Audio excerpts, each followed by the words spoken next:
Hey, this is Brandon Welch, driver, co-owner of the Beal Racing Top Fuel Dragster. And to my left is Tyson Porlas, diver on the crew, also co-owner, and my cousin. And we're here to talk to you about, we'll give you an update of what's been going on because we have not been racing. Where have we been? What have we been doing? What are we doing now? What is life right now? Where are we gonna go next week? I'm sure you were wondering.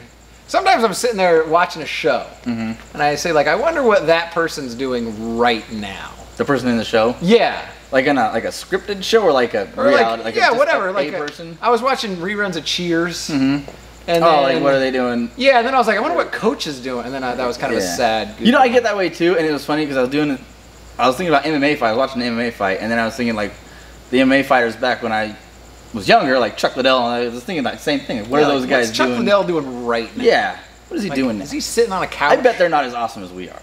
No. So you've probably been wondering what we've been up to, and the purpose of this video is to come at you and just give you an update of the year, what we've been up to since COVID hit, and then what we're working on now, and then where are we going in the future. So that's true. Yeah. So let's do that. Let's talk about where we were at. Yeah. So first, Vegas. Rewind all the way to the. Let's go back to January in Vegas. The preseason test and tune. That was crazy. It was awesome. It was crazy because I fully pot committed us. I arranged a sponsorship with Better Diesel. Here you are getting us in all these bad spots. And it was a good spot, man. This is good. It's a good stress. So I arranged a sponsorship with Better Diesel for Pomona. For Pomona. But I didn't have a license to drive a Top Fuel car. We sold a sponsorship without a licensed driver. So that's true. Actually, yeah, no, actually, doesn't matter. Okay, so I had to weekend test and tune before Pomona. We had to go to Vegas and say, okay, we got to get the license. And I have a funny car license. We previously had a funny car, and so cross grading it, if you don't know, is one moderate pass. There's no performance requirement, and then two full passes at like. I think it's like 450 at 4.5 seconds at 240 miles an hour, 430 at 240. I can't remember. Super doable, right? Super doable in a Top Fuel car. You're doing that by like the Christmas tree. So we didn't think it would be that big a deal, but we have this thing called the Beal Racing curse. The Beal Racing. The Beal Racing curse is if it can go wrong, it will go wrong. There's another term for that, but we call it the Beal Racing curse. Yes, it's not Murphy's Law. It's not Murphy's Law. It's Chuck Beal's Law. It's Chuck Beal's Law. Yes. So we get to the racetrack and it was super cold all weekend long. Like the high for the day was like 62 degrees. Yeah. Track was crazy tight, and then you know all these teams like the Torrances and the Brittany Force team. They're set on kill because they want to lay down. The guys are right next to us. Yeah. 365s, and so the track was super prepped and super tight, and we just wanted like a soft, easy tune-up to get down there. Of course, the car would go out, and no matter how we leaned and we leaned and we leaned, and the car would shake at like 200 feet every time. Yeah. So that was super frustrating. So I just had to pedal the car. Which, after the fact, we turned out we shouldn't have been going backwards. We should have been turning the car up. Yeah, turning it up. But you know, you live, you learn. Yeah, we're trying to conserve parts for Pomona because we got to race the next weekend, and so, long story short, we had to tow the car to the starting line 6 times. We ate up a bunch of parts. It was super stressful. Like by Saturday, the last day of the test and tune, I was like, I am not having any fun right now. Super high pressure, but we got the car down there. Finally got the license done. So we get our license. Yep. We have a back-to-back event. We got to head to Pomona. Yep. And at this point in time, we're halfway through our parts inventory. Yeah. Going to Pomona. So a race that we are committed to. So I'm making calls, trying to get parts delivered to the track. By the way, shout out to CP Carrillo. They provided rods and pistons like on demand for the next week. Dart sleeves brought. I went and picked up some sleeves. Thankfully, they're in Carlsbad, which we're in San Diego, so down the street, and we just made it happen, which is cool. So we go into Pomona, and by the way, we've got a great crew chief in Scott Graham. And if you don't know Scott Graham, you should know Scott Graham. You should know Scott Graham. The guy's brilliant. He would love it if you guys just walk up to him and just start talking. Just give him a hug. Give him hugs. Just a social distance. Kisses. Like a virtual hug. Tickles. He's a smart guy. Super underappreciated, unknown. But I can't stress the tickles enough. Up there. He will really enjoy that. Yeah, Scoots loves tickles. So, and then we bought a Kalita chassis, and we basically assembled the thing to be really a top tier car right away, because we don't run this thing for fun. It's fun, but like we don't run this thing for fun. We're not a couple of rich guys that like made it and then we're blowing our retirement cash. Every dollar we spend on this race car has to be earned in a sponsorship. So we got to show the performance right away. And we are not a corporate team right now, but we have to run it as if we are a corporate team. So that is the goal eventually, is to be a top tier team. Yeah, and that's what we're working for. Yeah, you know, I feel like I'm serving kind of a John Force in 1986 hairstyle with the right hair. now. I was thinking. Your head looks huge with that hair. It's already huge. It's already big, but yeah, thanks for that. The hair, I like it.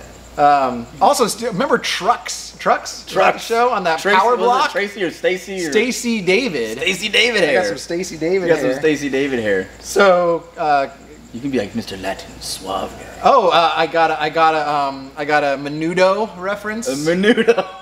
The other day. Yep. So. Go to Pomona, first qualifying run out of the gate on Friday. Oh. I hit the gas, and after the Vegas experience, I'm just, cringing, waiting for something bad to happen, and the thing just keeps pulling and keeps pulling and keeps pulling. And now I am trained as a funny car driver, so I'm still driving the heck out of the thing at the top end, but it's going, and the thing's moving all over, and I'm in there doing that like a funny car driver, and then all of a sudden, boom, and I get thrown forward in the seat, and all I know is, if you've never been on fire or been in a top fuel car explosion, you don't necessarily, especially with a top fuel car with the engine behind you, you don't know how bad it is. You just know you stopped accelerating. Yeah.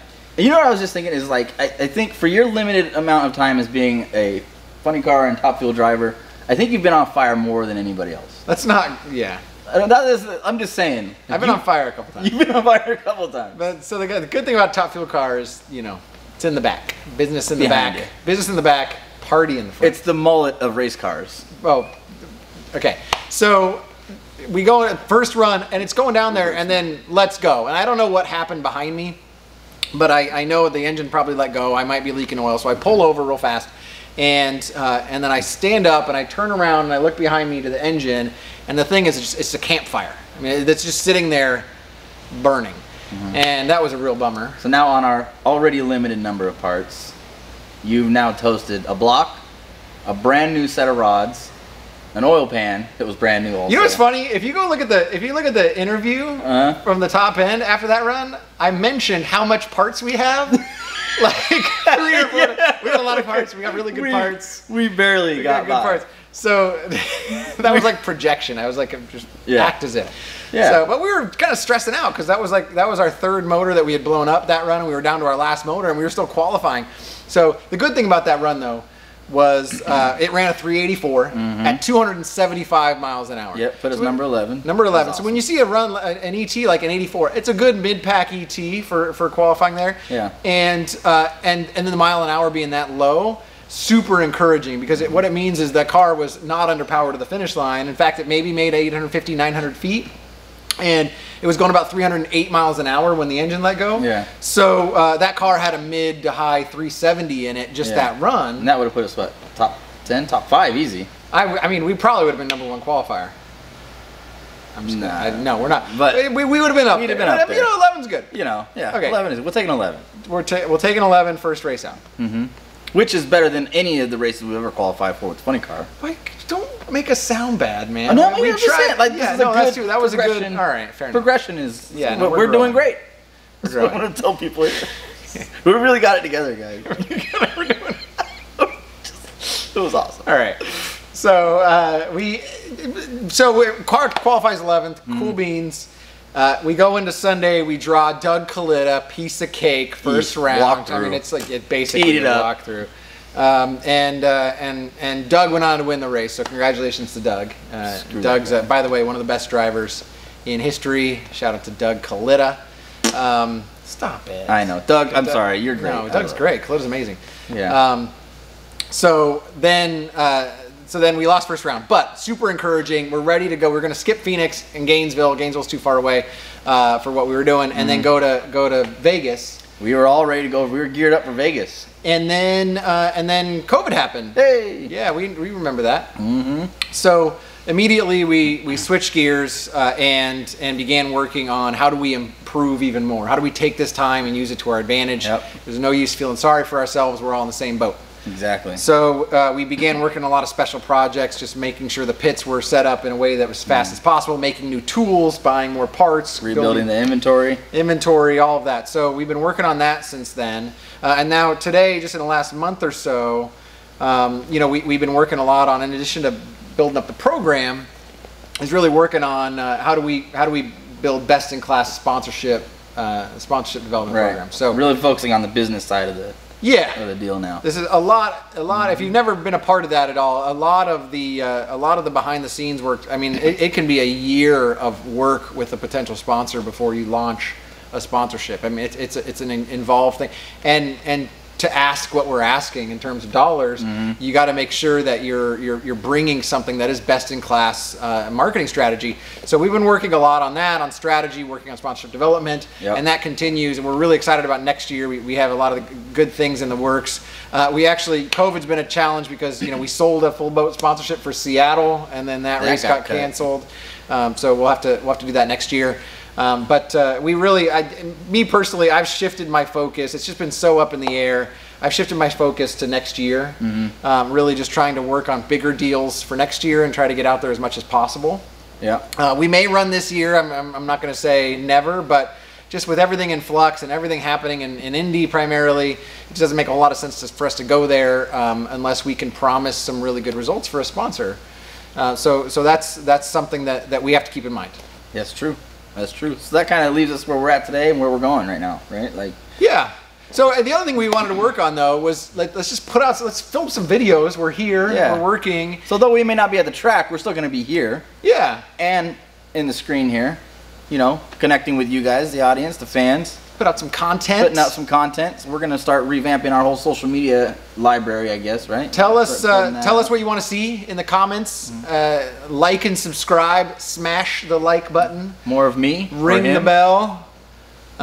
Do all that. But yeah, tell us what you want to see. We'll make a video about anything. So just hit us, and we're going to make a video.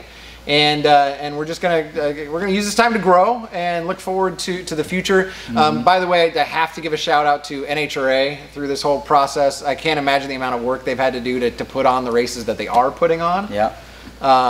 Shout out to Lando Norris. Lando. Nothing to do with us, but love that guy. He's an awesome guy. And just want to thank Better Diesel for the sponsorship. By the way, if you go link in the comments, Better Diesel, we have a 10% off promotion going on with them, and we get paid when you buy. So if you have a diesel pickup truck and or a big rig, or you're a trucker, the product is great for also works on marine applications too. Yes, anything diesel. So works great for enhancing fuel economy, power. It limits the active regens on the diesel motors, which is a big pain in the butt. Keeps the filters cleaner. So a really great product, and we're really super proud to represent them. Yeah, just tell us what you want to see. We'd love to do more for you, and just use this time to connect more with you. Stay with us though. Subscribe with us. Hang out with us. We'll be posting more, and just see day in life with the shop. Two guys running a race car. Not very well. We're doing it, Harry. We're doing it. We're doing it. We do what we can with it. All right. That has been Tyson Porlas. And that's Brandon Welch. And we'll see you next time.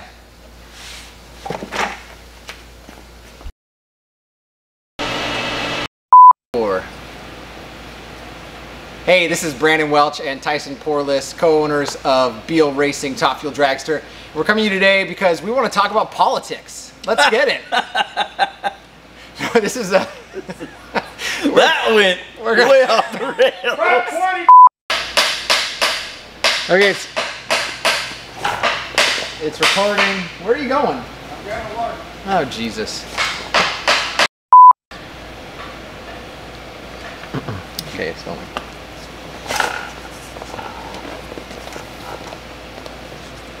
You ready? Count me in. Hey, this is the video. This is live on. Now we got to take a whole new take there, Bill. Thanks. Cut. Scrap the whole thing. Okay. That's a